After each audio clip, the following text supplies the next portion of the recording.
Some viewers may find this disturbing. Viewer discretion is advised. And a Las Vegas woman pled guilty to possessing child sexual abuse material and bestiality. Metro Police say Brennan.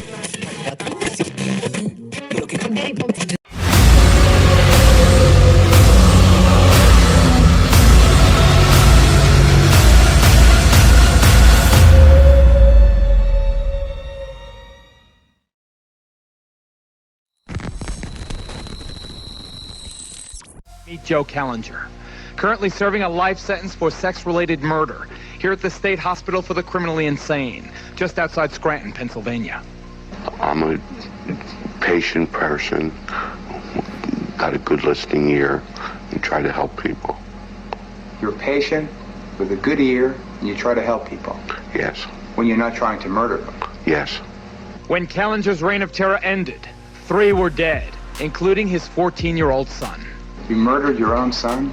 Yes, I did. Why did you do that? He was a sacrifice. I was to murder 3 million people on planet Earth. And he was a sacrifice to see if I could murder one of my own.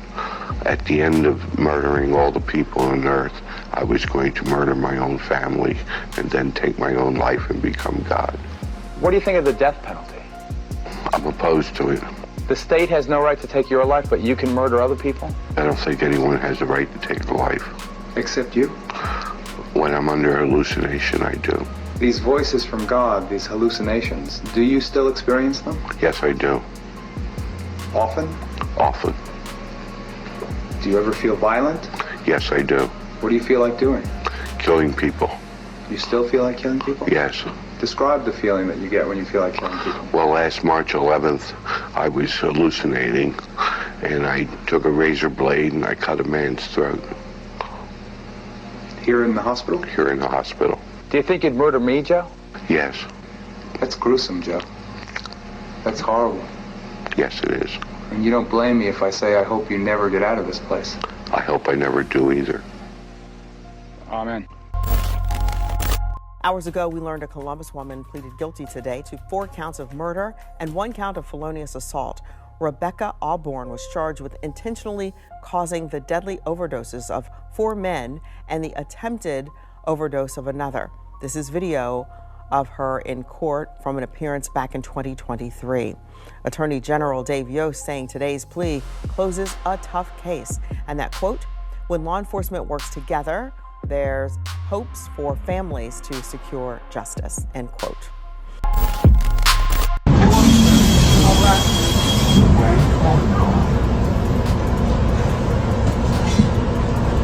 don't stop! Mama, don't stop! Don't stop!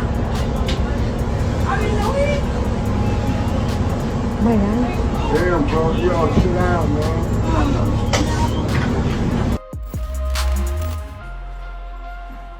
A white South African farmer appeared in court on Monday, charged with the attempted murder of a 6-year-old black boy.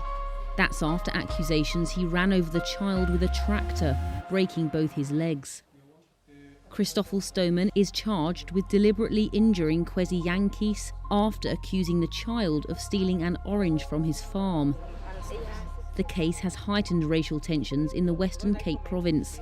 Sarah Bakamela is the cousin of Yekcyr. I don't feel like this case must be taken lightly. I feel the state must do and the government must just make an example so that even the next person who thinks he white off, he still feels he can do the same thing, he must know that the law will deal with him duly. Family members of both Stoneman and Yekcyr were present in the courtroom.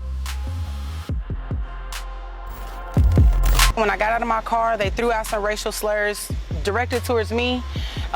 Never acknowledged them, didn't pay too much attention. Spears had her 8- and 2-year-old sons in the back seat. She said she left the car locked and running and went inside to pay for gas. When she came back out, her oldest son was crying. And I noticed that the hole in my car, I asked my son what happened. He explained to me that the two gentlemen that were throwing out racial slurs when I first got to the gas station, one of them walked up and started either banging or pushing on this window, and then he yelled out some racial slurs and then took a tool from the vehicle that they were driving and swung it and hit my door. Spears filed the report with IMPD Thursday morning after Fishers police told her it was out of their jurisdiction. She says gas station clerks told her they didn't have cameras that captured what happened.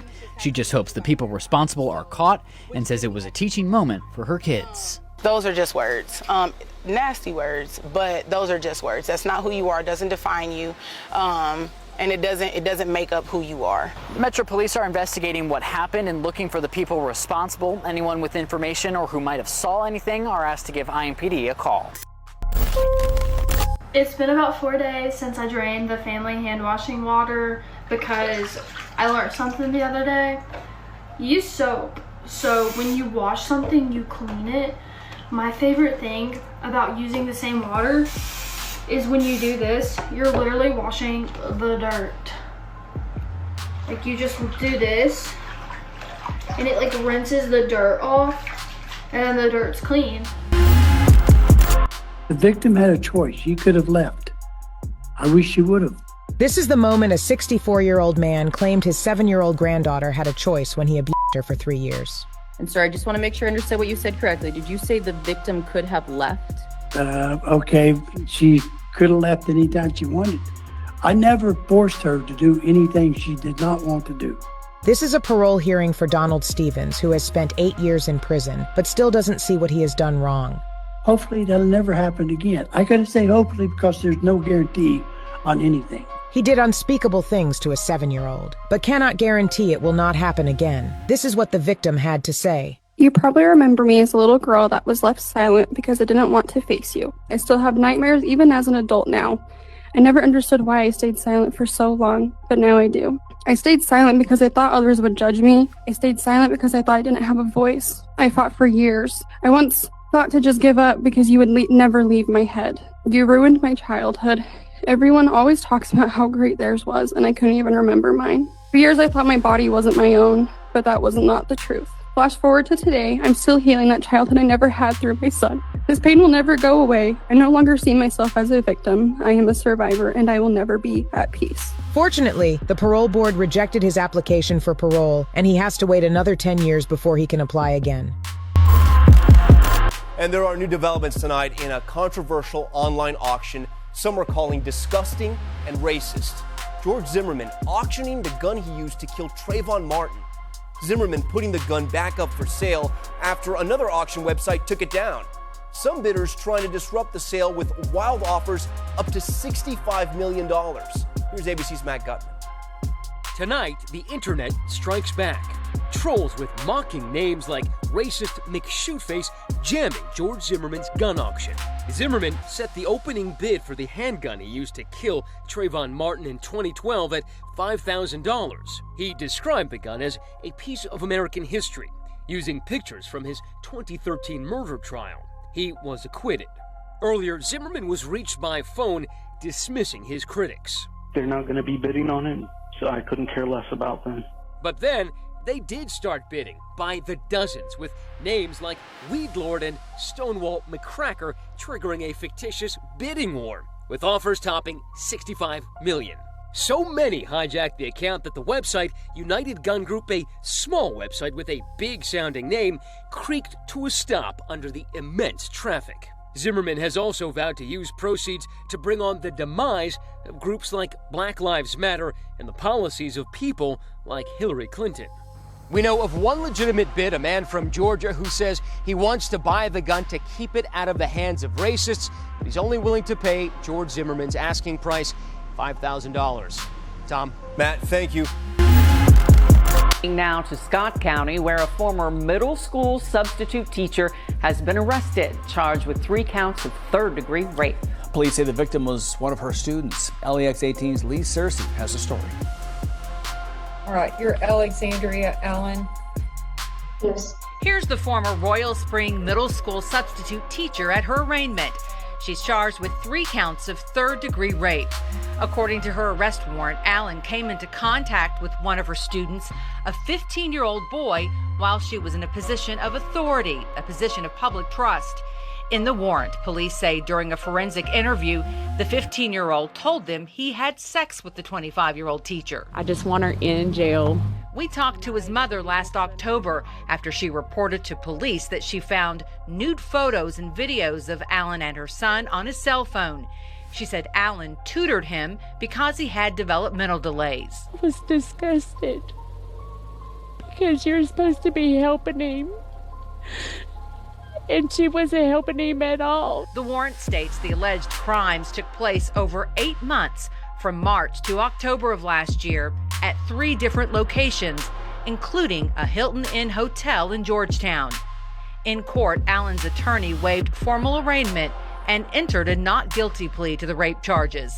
The judge reduced her bond to $2,500 and ordered Allen to have no contact with the teen. Meanwhile, Georgetown police say their investigation is not over. We are waiting on some more search warrants to come back for social media accounts, and there's a possibility more charges may come with what we find. In Scott County, Yekcyr, LEX 18 News.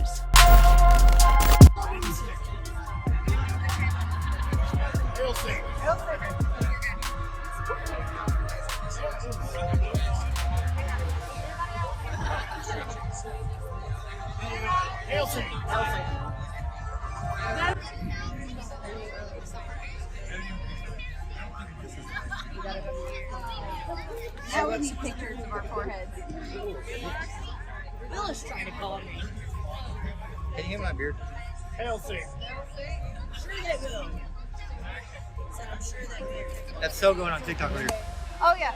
I'm guessing that's what y'all are on too, right? No. Healthy. Huh? Yeah. I don't know, 1,000. Yeah. I don't get on there much.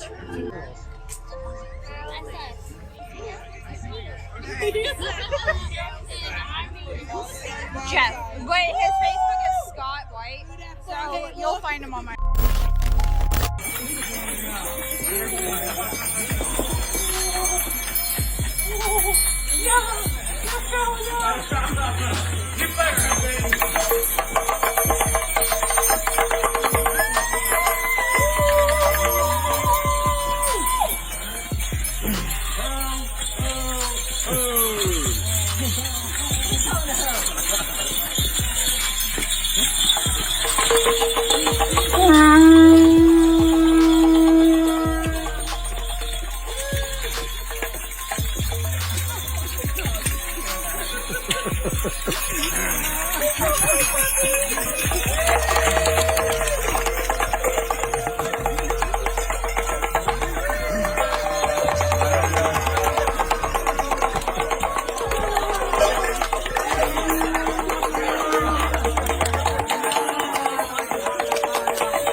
A Monday morning commute disrupted after people walking near Cross Street Market found these flyers signed by the KKK strewn across streets and sidewalks. People who don't think like regular people, who think real destructive and crazy. Neighbors tell us the flyers were quickly picked up and thrown away, but the message has left people uneasy. It's really sad because we're in a divided country now, and it doesn't represent me as a white man, and for anybody that's putting them up, man, they need to get out of our area and our neighborhoods.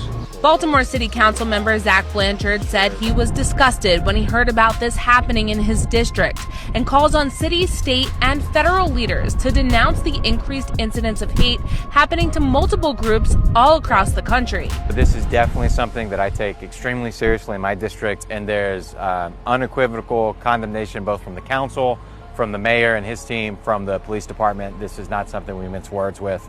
There's no space for this, and we don't pretend like there is. He says this is not representative of who we are as a city, a statement people we spoke to agree with. Brainless, craziest people. To do something like that, because that's old time stuff, right? You know. It doesn't represent us as a community. It doesn't represent Cross Street. Everybody's welcome here. Well, shocking new developments in the case of a Covington, Tennessee teacher charged with rape of a child. WREG has learned Alyssa McCummon, already in the Tipton County Jail, has been indicted by the grand jury on 23 additional counts, and investigators have now identified 21 potential victims. WREG's Mike Suriani has details on the latest developments. It shocks me, and then again, I've been doing this long enough that these investigations are just sad. There's nobody that wins in these investigations. Covington Police Chief Donna Turner telling WREG 38-year-old Alyssa McCummon now faces additional allegations of rape and sexual misconduct as detectives work to identify 21 potential victims of the former Covington teacher. It's been a little over 7 months since we initially started the investigation, and it has not stopped since then, and it's going to continue from this point forward. McCummon, who's been in the Tipton County Jail, was formally served the charges listed in a 23-count indictment stemming from an investigation involving 5 of the victims ranging in age from 12 to 17 years of age. Charges that go beyond the initial use of solicitation through electronic means. So these charges encompass that, as well as physical contact with these victims. And obviously, from the charges, you would have to have physical contact for some of these charges. McCummon was first arrested in September, charged with rape of a child, and posted bond. She was rearrested after she violated the conditions of her bond by contacting a victim. As we've reported, McCummon says she is pregnant with the baby of a former student. News of additional charges sparked outrage from one Covington woman who didn't want to be identified. It was bad enough when it was only one. But now there's so many more. How did that happen? In Covington, Mike Suriani, WREG News Channel 3.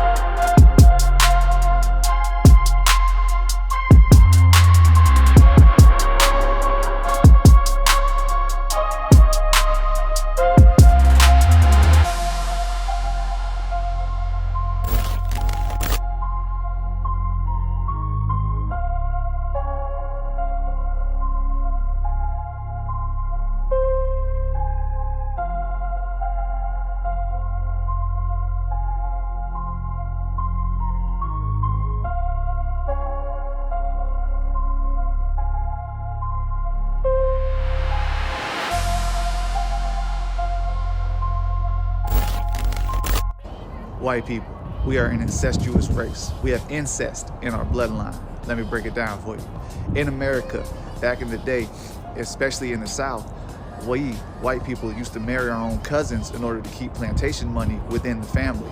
But we could take it before then. We could look at Europe. In UK, we had a disease called the royal disease, which was hemophilia. Because of the way recessive alleles work, there was so much incest in the royal family that they were more prone to getting the royal disease. But we could go back to our inception. One of the biggest lies we like to tell people is that we white people created society in Greece. Well, in Greece, there's a tale called the Oedipus tale.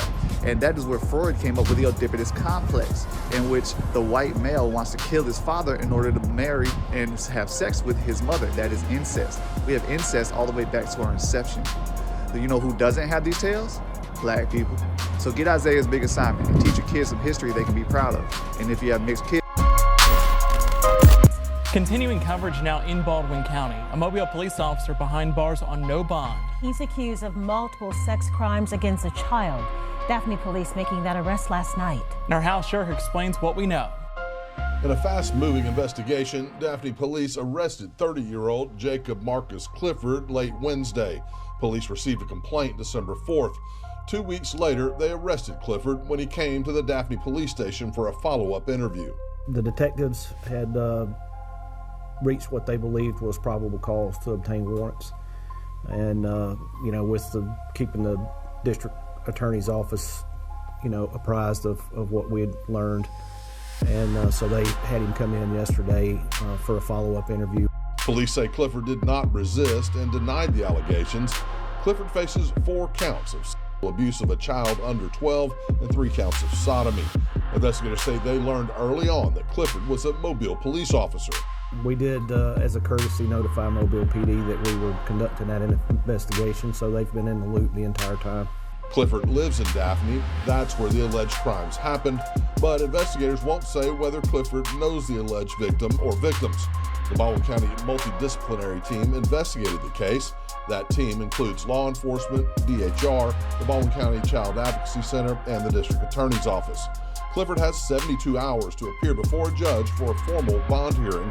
Investigators say arresting a fellow officer for such crimes is especially troubling. In a word, it's disappointing to have to do that. It's a hit to the profession for all of us, but it doesn't keep us from doing what we're sworn to do. The Mobile police chief issued a statement saying that Clifford was placed on paid administrative leave when they learned of this investigation, and that he will remain on leave pending the outcome of an internal investigation. Now, because of the severity of these alleged crimes, Jacob Clifford is being held in the Baldwin County Jail on no bond until he can go before a judge for a formal bond hearing. That is scheduled for 10 o'clock tomorrow morning. I will be there and pass details on as they become available. Live in Daphne, Hal Sherrick, Fox. Brookhaven police are asking for help identifying a woman accused of stealing from several apartment mail rooms. She's accused of taking more than 100 packages. The thefts happened on October 5th and 23rd. Investigators say this woman seen here drove off in a white Ford Transit-style van, possibly a 2017 model. They think she could be connected to other thefts. If you have any information, call Brookhaven Police or Crime Stoppers. A man is facing charges after authorities say he exposed himself to kids near a stopped school bus in an area west of Salisbury. Deputies say Wednesday, neighbors captured video of this man, Terry Horn, dropping the diaper he was wearing. They say at least 4 children were there in the area. Horn was taken into custody and granted a $5,000 secure bond. Peace and quiet of a library was shattered when a crazed man wielding an axe went on the attack, swinging the weapon at anything in his path. Jim Murray has the shocking video. It's truly disturbing video of a maniac swinging an axe at a public library. 911 emergency. We have a man with an axe in here. It happened in a San Diego public library. Is anybody injured? Not yet. In this just released video, he can be seen shouting at library patrons. Then he slams his axe on tables and smashes computers.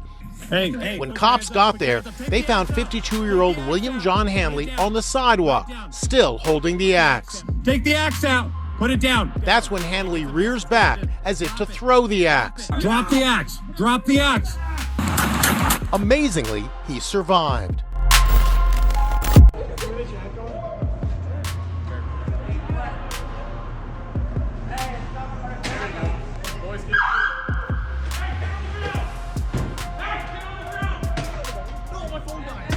Drop it. Yeah, buddy.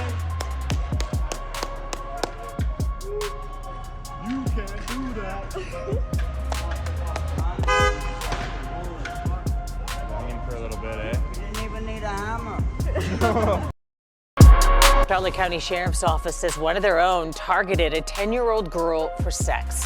A parent called investigators saying Deputy James Ford sent nude photos of himself to their daughter. Gulf Coast News reporter Samantha Romero is in Charlotte County, speaking exclusively with a man who grew up with Ford and is stunned by his arrest. Detectives say it all happened through TikTok. The Charlotte County Sheriff's Office says this is where the deputy asked a girl from Texas to send nude videos of herself. People who grew up with the deputy say they never would have expected this from him. A lot of us that knew him while growing up are just all, shocked about it and everything. James Ford is the last person Emmanuel Zucchini thought would get arrested on sexting charges. Comes from a law enforcement family, so how could it be him? Zucchini says he knew Charlotte County Deputy James Ford growing up and says nothing about his character stuck out to him, which is why it's so shocking to learn the Charlotte County Sheriff's Office arrested Ford Tuesday.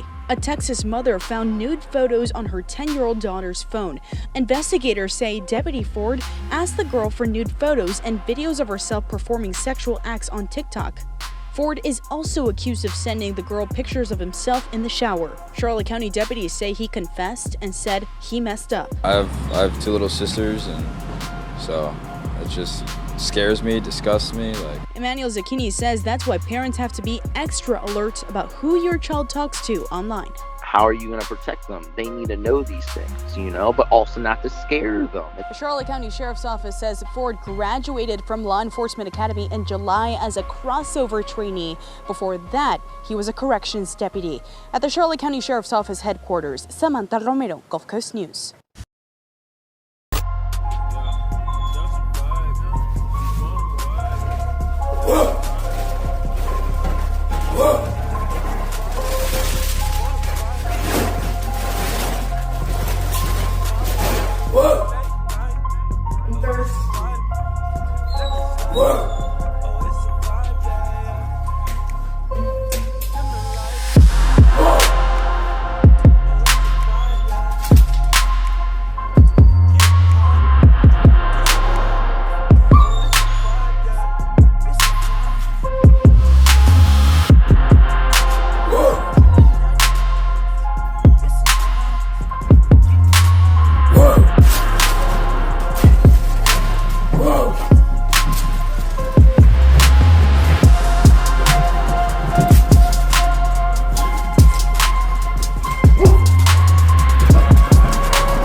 The Archbishop of York today is saying that he thinks the police force is still institutionally racist. Is he right? Yes, he is right.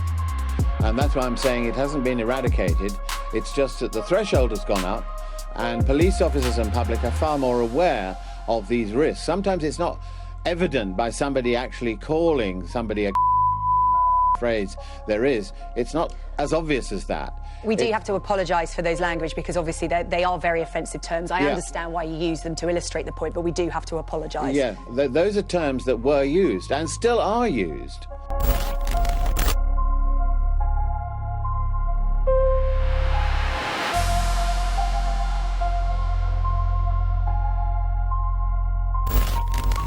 Really troubling update right now from the ABC 15 live desk. And we've been following this story. The sheriff's office just releasing video of a sting that has led to a bestiality arrest. Now, this whole sting went down last night. 2 undercover deputies working to arrest this man, showing up with his dog at the gas station in Mesa near Dobson and University. Court paperwork shows the man even told deputies he's tried to watch his dog with women in the past. So he makes that admission. MCSO says James Hauser is the 10th person they've had to arrest for bestiality. Once he's released from jail, he's going to have to wear an ankle monitoring bracelet. He is due back in court in 2 weeks.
for watching. Don't forget you can support this channel by Cash App, $MalkiYah Music. Also be sure to check out the Patreon for uncensored documentaries, films, deep dives, and much more content that you won't find here on YouTube. Check out the merch store for the latest trip. And let me not forget to say, if you haven't already, subscribe and hit that like button and tap in with us. All praises to the Most High, Yahuwah, the highest. Shalom.